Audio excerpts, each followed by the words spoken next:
warahmatullahi wabarakatuh. Perkenalkan, nama saya Tania, NIM 112213005. Di sini saya akan membahas tentang topik pentingnya dalam manajemen sumber daya manusia, yaitu motivasi dan kepemimpinan. Dua hal ini sangat berpengaruh terhadap kinerja individu dan keberhasilan organisasi secara keseluruhan. Yang pertama yang saya akan bahas itu tentang motivasi, di mana motivasi adalah dorongan baik dari dalam diri maupun dari luar yang mempengaruhi perilaku seseorang dalam bekerja.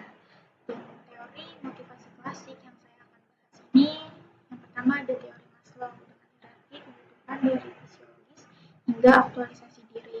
Yang kedua ada teori IRG oleh Alderfer yang menyederhanakan kebutuhan menjadi eksistensi, relasi, dan pertumbuhan.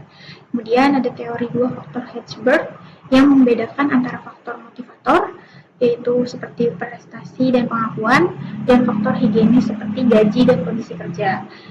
Kemudian teori lain yang relevan juga itu ada equity teori oleh Adams, menekankan pentingnya rasa keadilan antara input dan output kerja.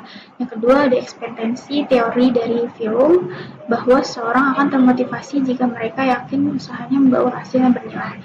Dan kemudian ada reinforcement teori oleh Skinner yang menjelaskan peran penghargaan dan hukuman dalam membentuk perilaku. Kemudian yang kedua saya akan mulai membahas mengenai kepemimpinan, di mana kepemimpinan ini adalah kemampuan mempengaruhi orang lain untuk mencapai tujuan bersama. Berbeda dari manajer yang fokus terhadap sistem, sedangkan pemimpin berperan sebagai inspirator dan pembimbing. Yang sini saya akan membahas gaya kepemimpinan. Yang pertama itu ada autokratis, yang dimana semua keputusan diambil oleh pemimpin. Kemudian yang kedua ada demokratis, yang dimana pemimpin itu sangat partisipatif, lebih terbuka pada masukan dari bawahan. Kemudian ada laissez-faire yang memberikan kebebasan kepada tim. Kemudian juga ada gaya situasional, yang dimana itu bisa disebut juga Hersey-Blanchard, dan transformasional versus transaksional.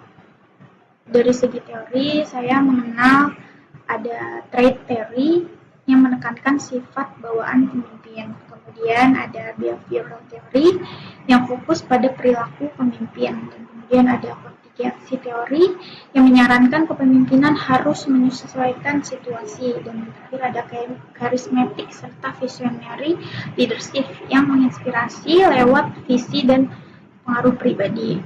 Kemudian, lalu bagaimana hubungan antara motivasi dan kepemimpinan? Seorang pemimpin yang baik merupakan harus memahami apa yang memotivasi tiap anggota timnya, di mana kepemimpinan transformasional terbukti efektif membangkitkan motivasi intrinsik, meningkatkan kreativitas, serta loyalitas kerja.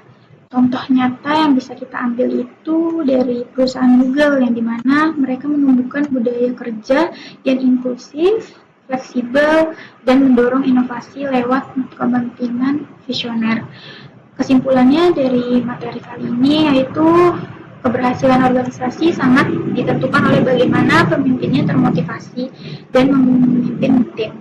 Di mana pemimpin yang efektif bukan hanya mengatur, tapi juga menginspirasi dan memperdayakan. Sekian penjelasan dari saya, kurang lebihnya mohon maaf.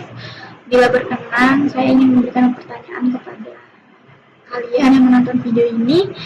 Bila berkenan jawab di komen ya guys.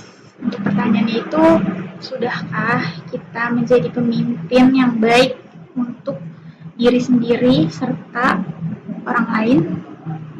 Terima kasih. Wassalamualaikum warahmatullahi wabarakatuh.